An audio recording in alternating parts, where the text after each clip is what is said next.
Up until 2012, YouTube subscriber milestones were rewarded with nothing more than just the numbers themselves, and possibly the chance to end up at the top of the charts of one of those classic top-ranked lists that pretty much have gone completely extinct at this current point. Every single big accomplishment that you would achieve was probably acknowledged by just another video dedicated to talking about it and expressing 100% sincere emotions and words regarding the fact that, "We did it.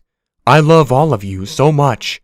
I couldn't have done it without you." This was the case basically all the way up to the point where I can only imagine that even YouTube itself got fed up with it enough that they came up with a whole new idea that would indeed add some spice to the recipe of reaching certain milestones of subscribers. They decided to invent a thing that they would have sent over to anyone who would achieve them, giving them something else to fill YouTube search results content with, on the basis of exponentially increasing amounts of users that seemed to keep growing. This was the YouTube Creator Awards. It's what we have come to call it up to this very day, and one of the things that really stand out and separate this platform from any other arguably similar social media place, this cutting-edge, groundbreaking idea of actually rewarding the very people that make the place the success that it is, to this day is offered by nobody else.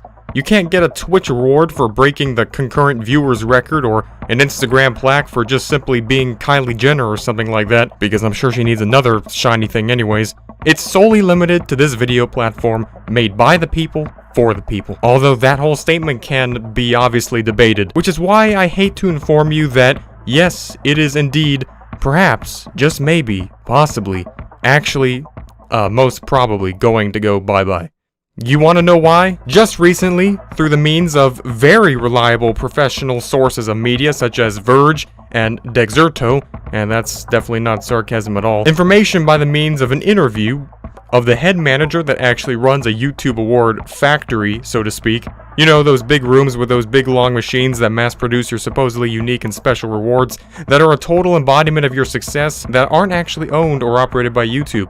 Well, it turns out that they just might have foreshadowed the end of an era of YouTube when it comes down to the prospect of hanging up your own piece of success on your wall if you have a YouTube channel, by revealing some details on YouTube's 2021 quarterly budget plan. Now, of course, even though I'm sure everyone watching this video is a Fortune 500 cash money CEO, I'm gonna skip over all the redundant parts of it and just get straight to the verbal conversation involved with this article. And by the way, if you're watching this far into the video, I would love it if you could just press that button right below this screen and make it gray if it isn't already.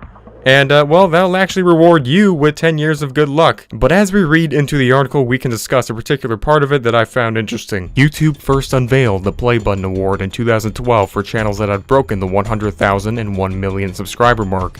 Since then, several different iterations of the prestigious item have been created to celebrate the platform's most followed personalities and creators.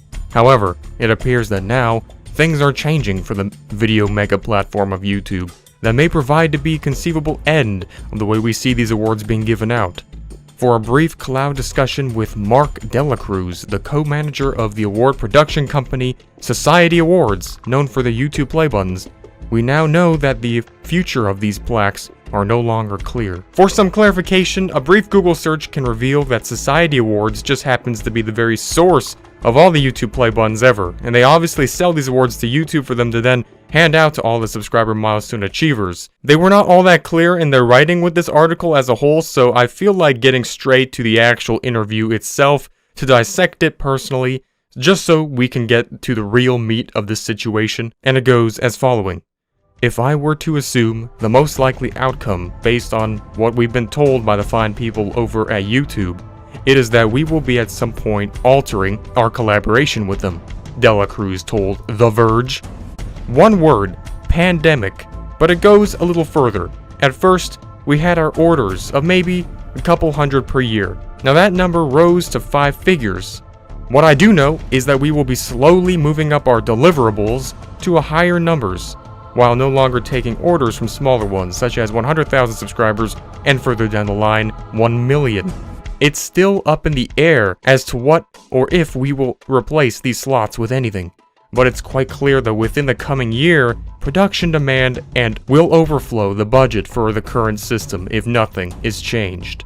Okay, so that's quite a lot of what Shane Dawson stands would call tea to discuss in such a short amount of time. There's so much to unpack with that. A brief summary of what all this means could be simply that YouTube's personal reward production company that makes all of these silver, gold, diamond, red diamond play buttons is planning on scaling back the amount of rewards that they're going to be giving out slowly by discontinuing them from the smallest to the largest. Now this means that 100k silver, if anything, you're the first that's going to go, unfortunately. Even gold, you're soon to follow based off this intel. The reasoning, although it's rather unexplained and brief, can be understood. YouTube doesn't have an infinite amount of money. It can't just insert a cheat code and get free cash. It costs money to make each and every single play button for each and every single person. More and more people, by the frickload, reach these once considered huge and prestigious milestones like 100k by the day, like it's just nothing. But since the first one was ever sent out to the first person, to the time that I'm writing this script, they cost the exact same per unit. And that means hella more money paid into, and yet hella no profit gain. And also doesn't help that there's a global epidemic and financial crisis and all that. I mean, times are apparently so rough that YouTube is now putting ads on non-monetized videos just to rack in more money without even giving the makers a single penny. Let's be real, 100,000 subscribers, it's not that much anymore. As a matter of fact, if we could somehow relate the situation to the money inflation in real life, we can assume that it was the same value back in 2012 when the silver play button was first a thing as 1 million is today. 2015, 10,500 people had over 100,000 subscribers. In 2021 almost, now a 250,000. In the last year alone, on average 200 channels every single day crossed 100k, similar to how many channels were crossing 10k a day in 2015. And it doesn't seem like there was a bronze play button for that milestone back then, was there? It seems to be a full circle, and it's unfortunate, but we may be coming to a point where now YouTube awards are going to be more like Academy Awards, reserved for only the best of the best, and becoming something that only the ones that can flaunt the biggest numbers can ever dream of achieving. Funny enough, things that we may have thought to be the most rare, such as the red diamond play button and ruby, might indeed become not just the least rare, but the only ones to exist. But at the very least, all I can ask is to get to that gold before that happens, maybe? Pretty please? I would appreciate that. That's basically the ins and outs of this video. And it's quite sad, but it's also pretty speculative. It's not 100% guaranteed. It's just supposed to give you kind of a warning to the fact that creator awards just very well might be going away. But regardless of all that, thanks for watching, and I'll see you in the next one.